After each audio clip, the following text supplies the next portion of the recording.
काम करते बनता, आपने वादा किया कि मैं 6 महीने में हटा दूंगा, कचरा साफ कर दूंगा, तो ये लो अब जब सही बात पे आए तो डिबेट नहीं करो, कैसी बातें कर रहे हैं। इनको जब सही बात बोले तो अच्छा नहीं लगा, देख रहे ना मिलेगा कुछ नहीं तो कैसे? मैं अगर गलत बोल रहा हूँ तो मुझे गलत साबित कर दो ना बाबूजी। लो जब उसको कलेक्शन नहीं मिलेगा तो डिबेट कैसे करेगा वो? क्या कूड़ा कचरा को कैसे डिबेट करेगा? तो उनको कुछ नहीं मिल रहा है, नहीं मिलता है तो फिर वो कैसे कहते हैं कि मुझे इतना मिलता है मैं नहीं लेता हूँ, मैं ये करता हूँ। मौलवियों को तनख्वाह देता है 1 तारीख को पूरे, तो वो कहाँ से मिल रहे हैं उसे? एक आप बात बताइए, हर एक मौलवी को, मदरसे के मौलवी को तनख्वाह पहुंच जाती है एक जो काम करते हैं वो बोलता है मेरे को नहीं मिलता है करके। तो आपको आपने कहा सुना कि नहीं मिलता है? आपने अंदर जाकर देखा उसकी सारी चीजें? सप्लाई करते हैं, मैं कुलियर करते हैं, मैं कुलियर बताइए करते हैं, सर, क्या कुलियर करते हैं। अब हम देखो, मानसिकता तो हम किसी की चेंज नहीं कर सकते। 100 बात की एक बात, जो अपने बच्चों का सगा नहीं वो किसी का सगा नहीं, 100 बात की एक बात। अच्छा एक चीज और सर, 2024 में आप क्या प्लानिंग बना रहे हैं? देखिए 2024 नहीं 2029 की तैयारी करी योगी जी, क्या बिल लेकर आएंगे, क्या करके आएंगे, समझ रहे हैं? अभी फिलहाल 2024 तो मोदी जी का है, 100% मोदी जी हैं। बिल्कुल है सर, इसमें कुछ कहने की बातें हैं क्या? और ये जो न्याय यात्रा चला रहे हैं इनका क्या होगा? न्याय यात्रा वाला का देखिए न्याय यात्रा आपको मैं एक बताया तो न्याय यात्रा के दिन ना इन्होंने बोला था मंदिर की जगह आप हॉस्पिटल बनवा दो। 1200 करोड़ से ऊपर का बजट लेके घूम रहे हैं, आप हॉस्पिटल क्यों नहीं बनवा रहे? किसको न्याय दिलवाएंगे? जो साढ़े जिसके परिवार ने पाकिस्तान अलग कर दिया, बांग्लादेश अलग कर दिया, अफगानिस्तान अलग कर दिया, सब हिंदू मुस्लिम को बांट बांट के सालों कटवा कटवा के कर दिया, वो न्याय यात्रा निकाल रहा है। अच्छा ये पहली बात बताइए, राहुल गांधी नहीं, वो फिरोज खान का पोता पप्पू खान है। पप्पू का? और सुनिए, मैं चाय पीने जा रहा हूँ, गैस पे कोयला रख के तब मैं वो करूंगा, चाय का वो रखूंगा, मैं ऐसे नहीं, ठीक है? जय श्री राम। सब आपने तो बहुत बड़ी बातें बोल दी कि पप्पू खान, क्या बोले? फिरोज खान का पोता पप्पू खान। बाप रे बाप, यानी कि फिरोज खान का पोता बता दिए, ये हिस्ट्री आपको। आपके पिताजी का नाम क्या है? मेरे पिताजी का रामाशीष नाम है। तो आपका मैं रख देता हूँ, चलो मैं आपका पिताजी का नाम है रामाशीष, आपके उनका भी दास, उनके भी जो आपके पिताजी के पिताजी होंगे वो भी दास होंगे। हाँ जी, है ना? हाँ जी। तो आपको फिर मैं कह देता हूँ जी शर्मा, आप मान लोगे? क्यों मान लेंगे? तो फिर वो कैसे मान रहा है? तो वो तो खुद ने ले लिया ना, वो अपने आप के हिसाब से। भैया आप किसी की मानसिकता चेंज नहीं कर सकते। सुनिए, वो 54 साल का 56 साल का युवा, 4 साल बाद उसकी पेंशन लग जाएगी, हाफ टिकट हो जाएगा, उसको युवा वो न्याय यात्रा निकाल रहा है, पहले अपने घर का तो न्याय दिला दे। उसके उम्र से हमारी मम्मी को सब बुजुर्ग कहते हैं, उसे अभी युवा कहते हैं, मतलब ये कौन सी लॉजिक है? अरे भैया मैं वही तो कह रहा हूँ, जब तक जवान ही रहता है। अच्छा, ऐसा क्या कह रहे हैं चाचा? जब तक शादी नहीं होती ना, जब तक आदमी जवान ही रहता है। शादीशुदा ही है। क्या बात कर रहे हैं? हाँ, महीने में। एक आप बात बताइए, बैंकॉक क्लब के अंदर वो नाच रहा है, तो क्या पता उसकी 3-3 कितनी शादियां हो रखी हो? अच्छा ऐसा भी है क्या?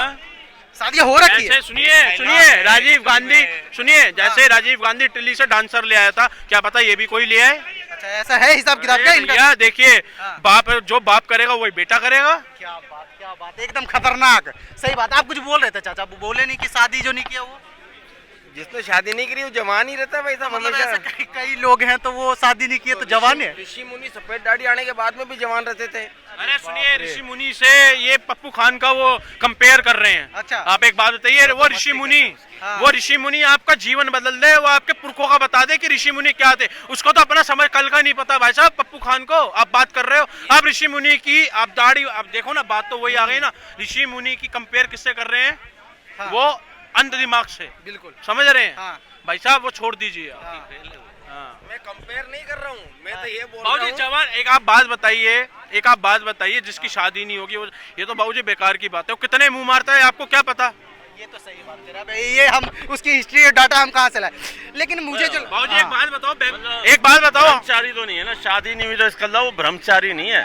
शादी नहीं हुई। अभी कुछ दिन पता चला था कि अपनी बहन को भी पप्पी या किस लेने में वायरल हुआ था। अरे यार आपको पता है बहन, यार ऐसा मतलब एक बात बताओ, क्यों नहीं घुसे? जब ऐसा बहन के साथ कर सकता है? सुनिए, अपनी बहन के मुंह घुस रहा है, मुंह में घुस रहा है, तो हमारे घर कहीं क्यों नहीं घुस सकते? जो कर रहा है वो बालक है, बच्चा है। वो व्यक्ति कैसे देश के लिए काम कर सकता है? ना समझ जो बच्चे होते हैं, जिन्हें किसी चीज की समझ नहीं, जिन्हें किसी रिश्ते की परख नहीं, जिन्हें किसी देश के गली की, उसकी कल्चर की किसी की कोई समझ नहीं, वो कुछ भी करता है, उसको बच्चा समझ के भूल जाने का, उसका कुछ होने वाला नहीं, आज नहीं, 29 में नहीं, और 33 में, 34 मतलब में। कहने का मतलब है कि आप इसको पप्पू समझ के भूल रहे हैं सारी चीजें? पप्पू ही है वो, एक्चुअल पप्पू तो किसी का नाम होगा तो बेचारा बुरा मान जाएगा, उसने अपना नाम एफिडेविट करके चेंज करा दिया होगा। चेंज करा लिया? हाँ, करा ही दिया होगा ना। अच्छा। वो बेचारे को कोई पप्पू बोलेगा तो हाथ जोड़ के बोलेगा भी मुझे राहुल गांधी मत बोलो। अच्छा, क्या कहना चाहेंगे? पप्पू सही बात है, मतलब पप्पू बोल के सब नाम मिटा रहे हैं।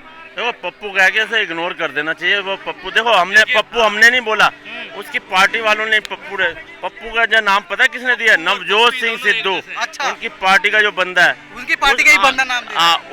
उसने पप्पू इसको नाम दिया था। और सोनिया को बोला था अगर सोनिया को इलेक्शन में 2014 की बात है, कहते अगर सोनिया को जितवा दिया तो हमारी देश जो सोने की चिड़िया कहलाता था वो सोनिया की चिड़िया कहलाएगा। और उसको पप्पू बोला था। वो बात दूसरी है कि 2019 में वो पलटी मार गया। तो कांग्रेस शुरू से ही गलती करती है। नेहरू जी जो लेकिन सर जो गलती जीते ही नहीं।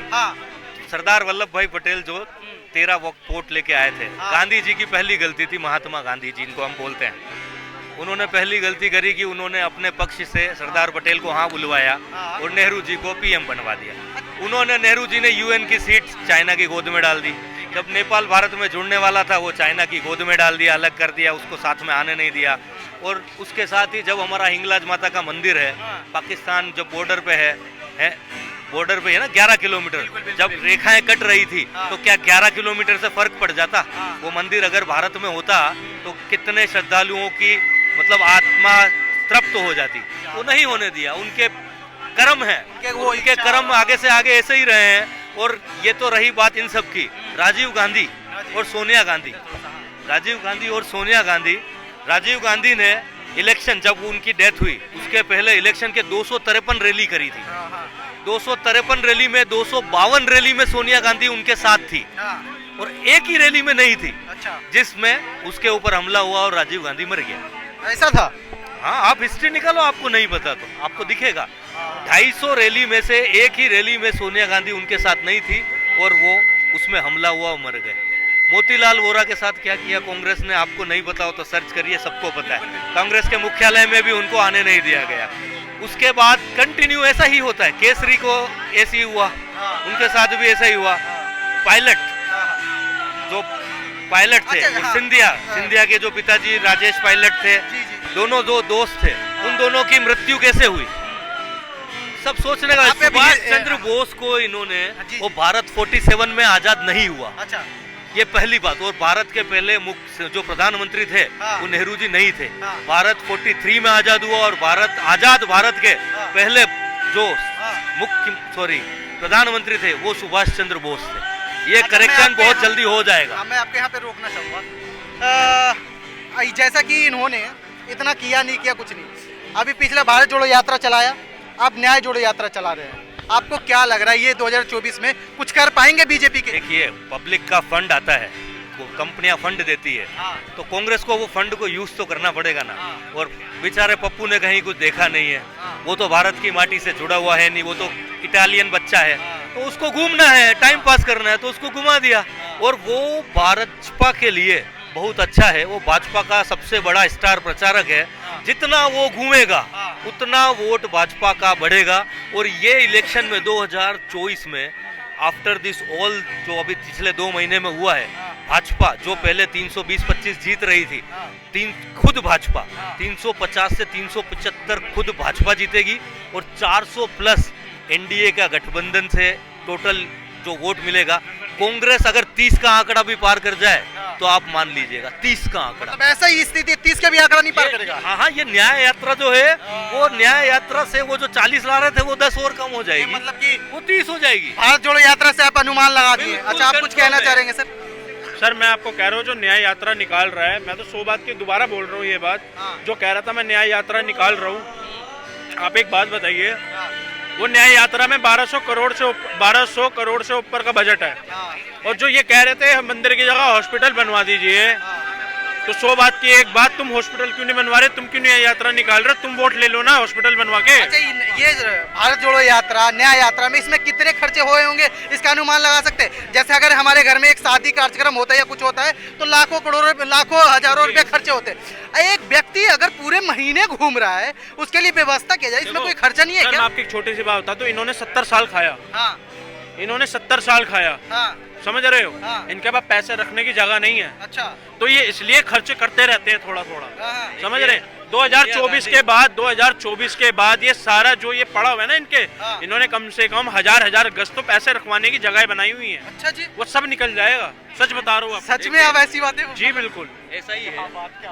और एक और बात, पूरे भारत में जो सबसे रईस पॉलिटिशियन है, सबसे रईस पॉलिटिशियन वो कांग्रेस, वो सोनिया गांधी है। अच्छा हाँ, तो मतलब और कांग्रेस दूसरे नंबर पे शरद पवार है। अच्छा, शरद पवार खत्म है। अच्छा, महाराष्ट्र तो ऑलरेडी खत्म है। और सोनिया गांधी ने बहुत कोशिश करी, और ये 2024 में तो कोई लेना देना है नहीं, उसके बाद कहीं भी कुछ भी होने वाला है। ये लॉन्चिंग में पप्पू की लॉन्चिंग इन्होंने 10-15 बार कर दी पिछले 10-15 साल में, हुआ कुछ होना नहीं है। पप्पी की लॉन्चिंग भी इन्होंने 3-4 बार तो करी दी है, यूपी में करी, पप्पी पिंकी जो भी बोलना है आपको, यूपी में करी, बाहर जिनकी 3 पीढ़ियों ने कुछ काम धंधा नहीं करा, आज वो देश की सबसे अमीर पार्टी है। बताइए 70 साल में आपके हिसाब से उसने कुछ नहीं किया? अरे क्या कुछ काम धंधा क्या करा? कुछ काम धंधा करा? आपको नहीं पता, वो फ्रीडम वो जो दूसरी एक कंपनी है, 100 रुपए में जमीन खरीदी, और वो जमीन थी लाख रुपए की, करोड़ों रुपए की बीघा की, उन्होंने 100 रुपए बीघा पे खरीदी। तो यही धंधा है उनका।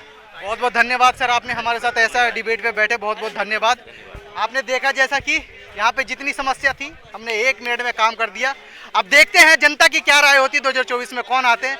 100% सबको यही पता है कि मोदी जी आएंगे, या देखते हैं कौन आते हैं। आप देखते रहिए तेज रफ्तार, तब तक के लिए जय हिंद।